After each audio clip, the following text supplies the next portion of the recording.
Hi, this module is about linear classification. We're going to go through linear classification via a simple example, just like we did for linear regression. So as before, we have training data, which consists of a set of examples, and each example is now going to be an input x1, x2, followed by a label y. So we have three examples here. The input 0, 2 has output 1. -2, 0 has output 1, and -1, -1. Sorry, 1 minus 1 has output -1. So we can visualize these points, just the input part, on a 2D diagram. So where I'm plotting x1 by x2. So here is 0, 2, and I'm coloring it orange to denote that as a positive point. This is -2, 0. That's also orange because it's positive. And here is 1 minus 1, which is blue because its label is negative. So given these points, we want to design a learning algorithm that can output a predictor in classification. It's known as a classifier. And this classifier can take new inputs and crank them through the classifier and produce an output label. And so this is demonstrated as follows on the plot as follows. So the classifier in classification is going to be represented by a decision boundary. So the decision boundary carves up the space into a region where the points are labeled positive and the region where the points are labeled minus. So 2, 0 is going to be predicted as a -1 in this case. Okay, as before, we have three design decisions we need to settle. First, which classifiers are possible? And this is a question of the hypothesis class we're going to consider. Are the decision boundaries going to be straight or can they be curved? Second, how good is a classifier? This is a question of a loss function. And third, how do we compute the best classifier, aka the classifier with the lowest loss? And that's going to be a question of the optimization algorithm. So before we begin talking about the design space of the hypothesis class, I'm going to focus on an example linear classifier here. So we have f of x equals, and then we have, I'm going to define this weight vector, w, to be minus 0.6, comma 0.6. Okay. And I'm going to take the dot product with a feature vector, which is going to be just the identity feature vector mapping to x1, comma x2. Remember, x is now a two-dimensional list of two numbers. And then I'm going to take this dot product, I'm going to take the sign. And remember, the sign of a scalar is equal to +1 if that scalar is positive, -1 if it's negative, and 0 if it is 0. Okay, so let's see what this classifier does on some points. So each point is x1, x2. So let's look at 0, 2. Okay, so let's look at where 0, 2 is on the plot. 0, 2 is right here. And I'm going to represent it by this vector here. And now this vector is phi of x. W is going to be this vector here. That's the weight vector. And the dot product, remembering from linear algebra, is the cosine of this angle. And in particular, the dot product is positive if and only if this angle is acute, and it's negative if the angle is obtuse. So in this case, it is acute. So therefore, this point is going to be classified as positive.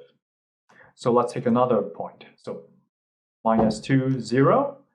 -2, 0 is here. And this angle is also acute. So therefore, this point is also labeled as positive. And the third point is 1 minus 1. So 1 minus 1 is over here. And now this angle between the red and the blue is obtuse.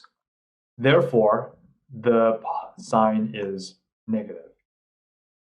So you can understand how a classifier behaves geometrically, but you can also do this symbolically by following the math. So if you plug in our first point, 0, 2, you take the sign, the dot product is 1.2, you take the sign and you get 1.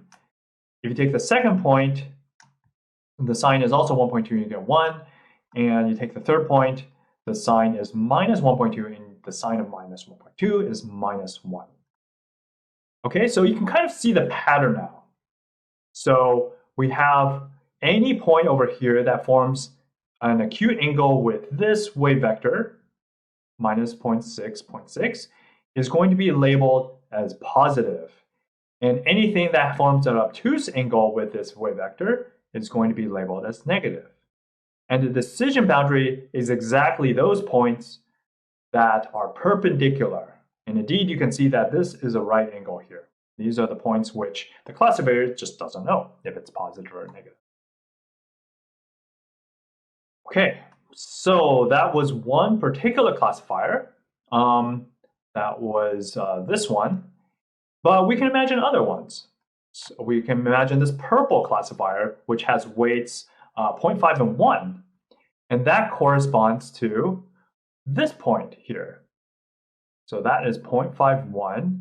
And remember, the decision boundary is the thing that is perpendicular or normal to the wave vector. And in 2D, it's given by this line. So this purple classifier will classify all of these points plus and all of these points minus.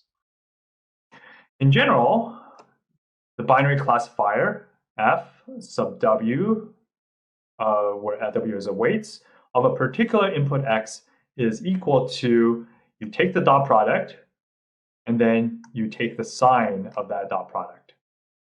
Okay? And the hypothesis class, as before, is just simply the set of all possible classifiers by ranging the weights over any two real numbers. So that's the hypothesis class. Now let's go on to the second design decision. What is a good loss function?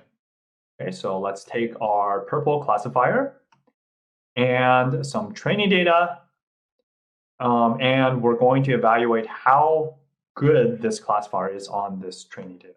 Okay, so the training data, let's go through this. So here's the classifier, and the first point is 0, 2. And this was labeled as plus 1.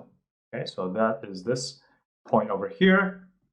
And this classifier is predicted correctly because it's on this side. It's a positive label, and the classifier also thinks it's positive. So therefore, we expect low loss. Whereas this point over here, minus 2, 0, is labeled as positive, but it's on the other side of the decision boundary, and therefore, it's classified incorrectly. This point, 1, minus 1, minus 1, is over here, and it's labeled in the training data as minus. It is on this side of the decision boundary, so it's predicted as minus, therefore, it is labeled correctly as well. So to formalize this, we're going to define something called the 0, 1 loss. And just like any loss function, it takes in a particular example and a wave vector, and it looks at the prediction and the target and says, do they disagree? And if they disagree, then this indicator function will return 1. And if they agree, then the indicator function returns 0. So this is a 0, 1 loss. So mathematically, you can walk through these calculations. You plug in the first point, and you look at the sign. The sign here is going to be 2. The dot product of 2 is 1. They don't disagree, so that's a 0. The second point, they do disagree, so the loss is 1. And the third point, they also don't disagree, and the loss is 0. And as before, the training loss over the entire training set of examples is just simply the average over the per example losses, and in this case, it's 1/3.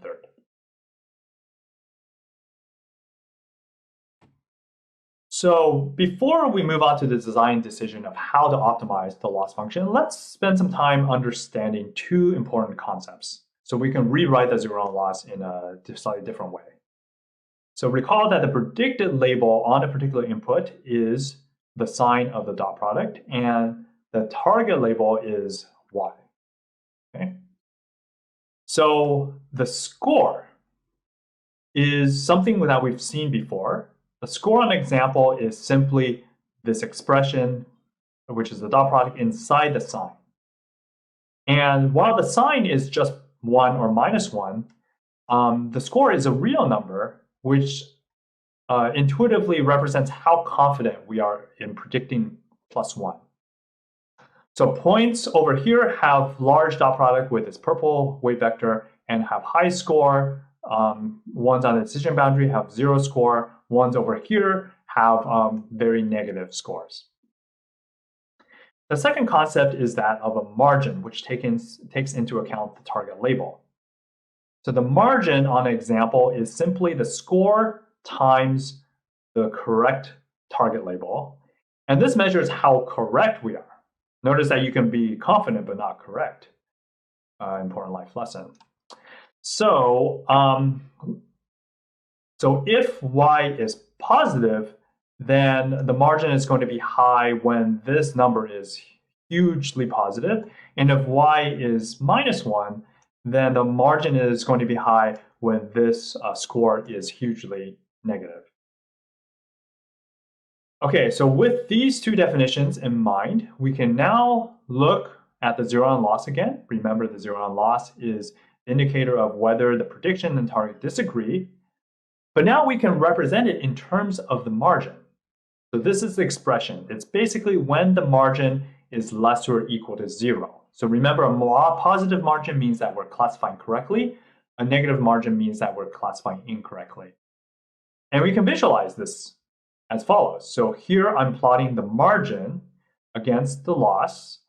And if the margin is positive, greater than 0, the loss is 0. And if the margin is less or equal to 0, then the loss is 1. Okay, so that is 0-1 loss expressed in the margin. Okay, so now let's optimize the third design decision. Let's do optimize the training loss. So we want to find the minimum weight vector that minimizes this expression, which is the average of the individual losses. And let's just use gradient descent as we did before. And to do it, we have to compute the gradient. So the gradient of the training loss is equal to the sum over the gradient of the individual losses. You look at the individual losses, take the gradient, and now you have to take the gradient with respect to this indicator function. And now that's where things go wrong. So if you remember what this the loss looks like, it looks like this step function, right? And what's the gradient of this function?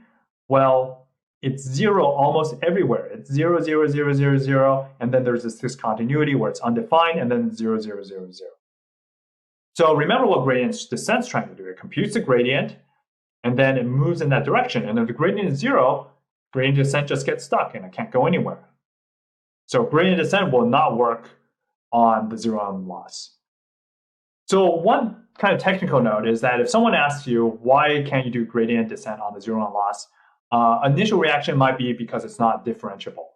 And that is true, it's not differentiable, but it's only not differentiable at one point. The real reason is that the gradient is 0 everywhere, and with a 0 gradient, you just can't make any progress. So how do you fix this? There's a few things you can do, but one example is what is called the hinge loss. So pictorially, the hinge loss is just another loss function, the one in green here. And I'm plotting it on this margin versus loss plot. The zero-on loss looks like this, and the hinge loss looks like that. So it's the maximum of two lines. One is this descending line, and one is this flat line at 0. Okay, so formally, what is this? So the hinge loss is equal to the max over two things. The first is 1 minus the margin. Okay, so this complicated expression is just the margin. and the 0 function. Okay, corresponding these two arguments to the max corresponding to these two regions of the hinge loss. Okay, so let's interpret this a little bit. So if the margin is greater than or equal to 1, then the hinge loss is 0. But once the margin starts dipping below 1, then the hinge loss starts growing linearly with the margin violation. And why is there a 1 here and not at 0? Well, this is because we asked the classifier to predict not only correctly, but by a positive margin of safety. And just an aside, this 1 could really be 2 or 3 or any number as long as it's positive, and its magnitude effectively determines the regularization strength if you're using regularizers. Don't worry if you didn't get that. Okay, so also notice that the hinge loss is an upper bound on the 0 loss. So this is cool because suppose you optimize the hinge loss and you drive it down. This thing is going to start pushing on the 0 loss, more or less. And in particular, if you get this hinge loss of 0, then what is the 0 loss? Well, it's also going to be 0. So that's a nice fact. So here's a minor digression. There's a lot of other loss functions. Here is the logistic loss, and we can just plot it on this diagram. And you see that the logistic loss doesn't have this kink in it. It has a smooth transition between something that's growing linearly to something that fades away to 0. And the key property of the logistic loss is that even if you were out here, so if you have a margin of 2, then you're classifying correctly, and the hinge loss would say you get 0 loss and you don't need to do anything. But the logistic loss is greedy. It says, well, you still have a little bit of a loss. And if you try to minimize the logistic loss, you're just going to try to keep on pushing this margin far out as possible. So the logistic loss is differentiable everywhere and smooth, and it's nice. And it's typically known as logistic regression because it has connections to probability. Okay, so let's now go back to the hinge loss. So here's our friend, the hinge loss, and here is the expression for the hinge loss. And remember, it's the maximum of 2 expressions, this decreasing line part and then the 0 part in orange and blue, respectively. Okay, so now if we want to apply gradient descent to the hinge loss, we have to take the gradient. So how do we take the gradient? So the gradient of the loss hinge is equal to, and now we have this max thing, okay, which might be a little bit scary, but if you look up here, we can just do this kind of visually. So what is the slope here? Well, the slope here is whatever the slope of the orange part is, and what is the slope here? It's the slope of this blue part. And so now we just have to switch between the 2 cases. So in particular, if the margin, this orange part, is greater than 0, that means we're in this region. And then the gradient is just going to be the gradient of this expression. 1's a constant, so it's going to be minus, we're differentiating with respect to w. So, and phi of xy is a constant, so it's just going to be phi of xy. And then if this condition doesn't hold otherwise, that means we're in this region. And what is the gradient of 0? Well, that's the world's easiest differential calculus problem, and it's 0. Okay, so this is the gradient of the hinge loss. And just to kind of sanity check things, so if you have to pick up an example and it's on this side over here, then the gradient is going to be 0, and you're not going to update your weights. On the other hand, if you are over here, then the gradient will be non-zero. In particular, it's going to be minus phi of x, y. Okay, so now let's put things together and revisit our example. So here's the purple classifier over here. And here we have some training data. And we're going to try to compute the hinge loss on this training data along with its gradient. Okay, so remember the hinge loss is this expression. So let's look at the first point, 0, 2. 0, 2 is here, and it's labeled as a positive. So if you go and you plug that point into the hinge loss, then you get a max over 1 minus the margin and 0. So what is the margin here? Well, it's this dot product, which happens to be 2. So you have 1 minus 2 minus 1, and my max of minus 1 and 0 is 0. And that agrees with our intuition that the loss here should be 0 because it's correctly classified and correctly classified by a margin of 2. And now let's look at the second point, minus 2, 0. Okay? So if we compute the loss here, we see that the loss is actually 2. So notice that even though we are getting this, so this loss is actually 2, and that makes sense because we misclassified this point. So now if we look at the third point here, 1 minus 1, then the loss on this example is 1.5. So notice that even though we're classifying this point correctly, we're still incurring a loss because the margin was only 0.5 and didn't meet the threshold. Okay, so, or I guess the loss is maybe 1.5. Sorry, the margin is 0.5, but the loss is 1.5. So now we can also compute the gradients here.